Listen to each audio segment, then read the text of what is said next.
So I got to spend a day with a Red Komodo Stormtrooper edition, and I have a lot to say about it. Firstly, a huge thanks to Hywel for letting me use his camera for a day. I really appreciate it. I really hope I managed to say your name right. It's also important to mention that the camera is running pre-production firmware, so just keep that in mind throughout the video.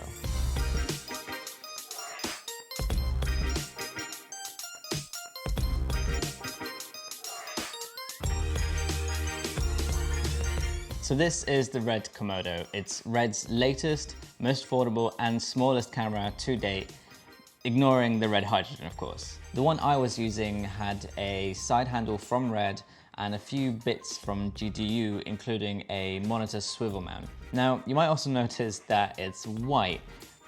Red's done some special release cameras with different colors, most notably the crazy green ones for Michael Bay, but generally their public release cameras have always been black. The Komodo's release has been a bit different though, because they're not actually available on their website yet. You basically have to email Jared Land, who's the co-founder of Red, and order it that way.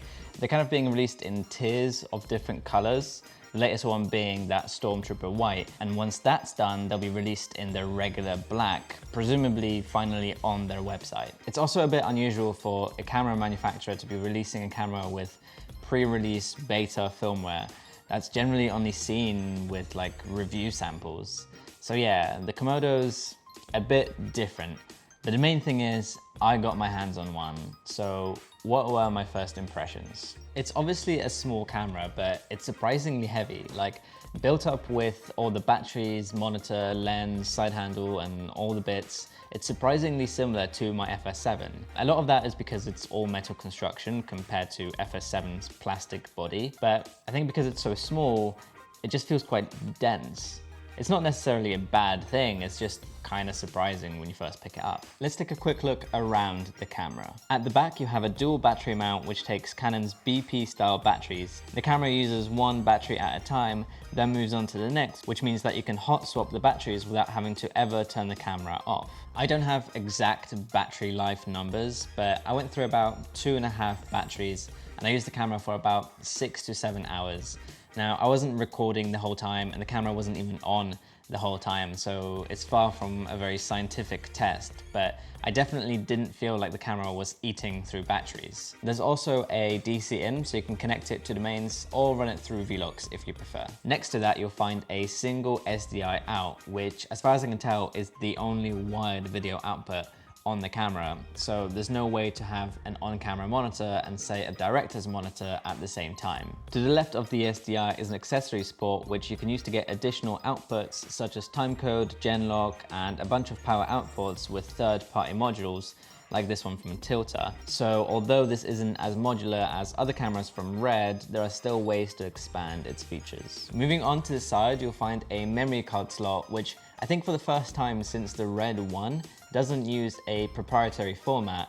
The Komodo takes regular CFast 2.0 cards. Unlike some other cameras, there's no way to record to an external SSD via USB Type-C, and it's not dual slot, but it's still great to see Red using standard media. The other side is where you'll find the on-off switch, a record button with an indicator LED, and the antenna for wireless control. I'll go more into that later, but it's very cool. Now let's talk about that lens mount. Red opted to go for Canon's latest RF mount, which is what you'd find on Canon's mirrorless cameras. The Komodo doesn't actually support RF lenses, but they come with an RF to EF adapter. So essentially you have an EF mount, but with the ability to use drop-in filters like this variable ND. Because it's a short flange distance mount, you can adapt it to almost anything, including of course a PL mount for cinema lenses. And there's potential for a speed booster in the future, which I think will be a huge upgrade for this camera. So I think Red made a great decision with this mount. To use the menu, we'll have to move over to the top where you'll find the built-in touchscreen and buttons. The layout here is pretty simple. At the top, there are a few indicators like your battery and remaining card space. Under that is an image preview, audio levels, and some more info like your resolution and file type. To the right of that is a big red button which you can use to start and stop recording, and finally a row of setting buttons for your FPS, ISO, aperture, shutter speed, and white balance. The screen is pretty bright, but it can definitely get hard to see in direct sunlight, especially since it's completely fixed in place and there's no way to adjust it at all. If they made the screen flip out and swivel, it would be so much more useful. It would still be out of the way of the vents and you can adjust it in any way you want. And then you could flip it in with the screen facing down, protecting it from any potential knocks. Whereas now it's kind of just there in a bit of an awkward spot and just exposed to the elements. The screen is also nowhere near as responsive as I would like. Think cheap Android phone from 2010. Yeah.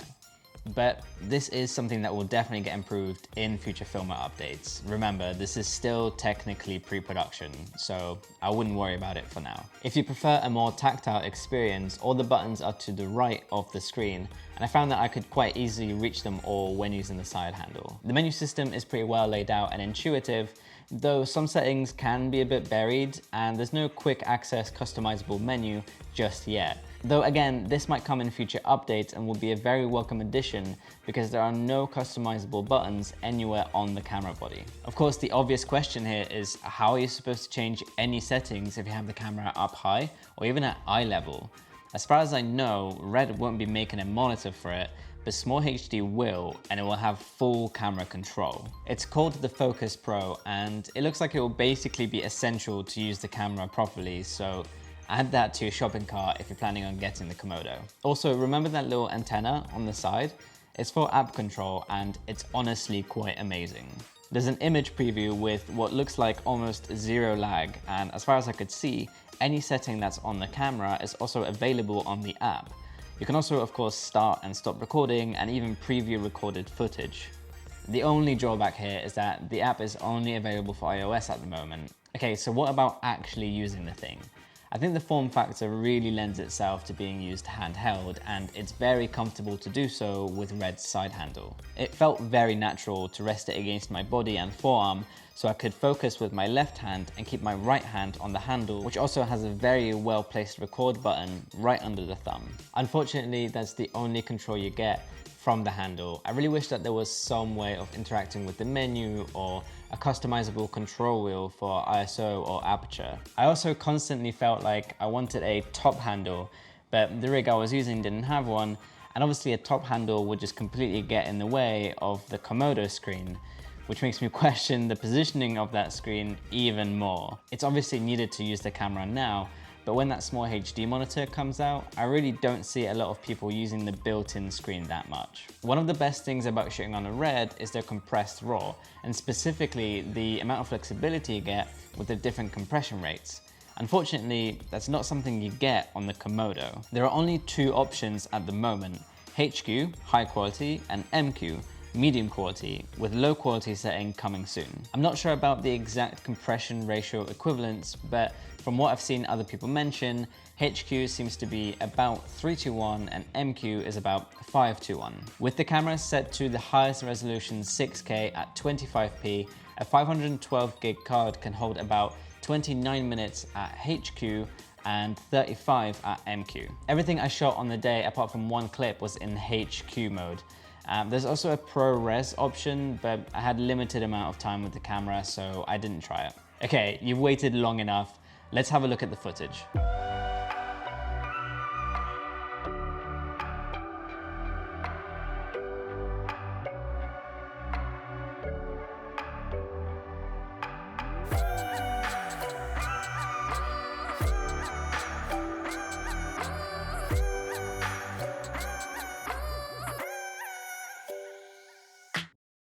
I know this is not the most exciting footage, but it should give you a really good idea of what the camera is capable of. It's fair to say that everything at 6K looks beautiful. The colors, the dynamic range, the detail, they're all amazing, and this is definitely where the camera shines. The thing is, you're limited to 40 FPS at 6K. If you want 50 or 60, you have to go down to 4K, and finally 100 or 120 FPS is only available at 2K. Now, that doesn't sound too bad. I mean, 2K is still a perfectly reasonable resolution, but the crop is huge.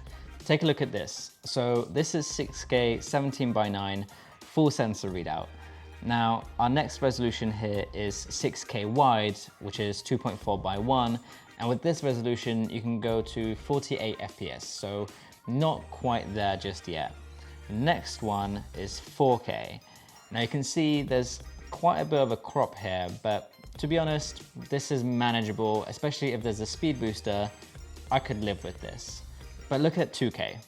This is basically unusable. Not only is the crop huge, the image quality is actually noticeably worse. And that's partially because of the actual sensor readout, but also because at this sort of crop, you start really seeing the imperfections of lenses. And to really see just how big the crop is, take a look at this. So this is 6K again, and then this is our frame in 4K, and this is it in 2K. So you can see that it really just reads such a tiny part of the sensor. If you shoot with a sharper lens, like a Sigma 18-35, the 2K will look better. But I think the bottom line here is that this is not a camera made for slow-mo. And that's not necessarily a bad thing. I mean, not everyone needs slow-mo, and to be fair, 100 FPS has been a bit overused, to say the least. I just really wish that they could push it to do 50 FPS at 6K. Autofocus. I don't want to go too much into it here because it's still pre-production firmware, and I expect autofocus is where the Komodo will see a lot of improvement over time. So here are some examples of what it looks like right now. Essentially, it works, it's just not very good yet. It can be balanced on a Ronin S, but it's not something I tested personally. I've seen some people manage, some other people struggle, so I guess it just depends on your lenses, but it's definitely doable. I only had a limited amount of time with it, so I didn't get to test the audio or the low light, but there's no XLRs, so it's fair to say that audio is not a priority here. It's also a global shutter camera, so there's no more jelly looking footage in fast moving scenes. My biggest question coming into this was, is this an entry-level Red? Or is it a B or maybe even a C cam for someone who already has a DSMC2 Red? And I guess it's a bit of both and more. You might already know this, but Red originally designed this thing to be a crash cam for big budget film productions so that you don't end up with horrible looking footage like the river scene in The Hobbit. But somewhere along the line, they decided that this camera can be a bit more than that. So maybe that's why it's so hard for me to place it. It's not just a budget-friendly Red like the Raven was, because like I said earlier, Michael Bay is using one and it looks like it's being used on the new Matrix. But it's also Red's most affordable camera, so it appeals to the audience of people who always wanted the Red, but maybe couldn't really afford one until now. And there's also the fact that it's so much easier to put on a gimbal or even a drone than their larger cameras. I'm honestly still trying to make up my mind here, because on one hand, the slow-mo, I feel like it's a bit too limiting, but it's an amazing camera and it's super fun to shoot with, and the 6K just looks amazing. So I'm still a bit torn. But what do you think? Will you be picking up a Komodo? If you will, let me know in the comments what you'll be using it for. But that's it for me. Hit the like button if you learned something new, subscribe and hit the bell for more content just like this, and I'll see you in the next video.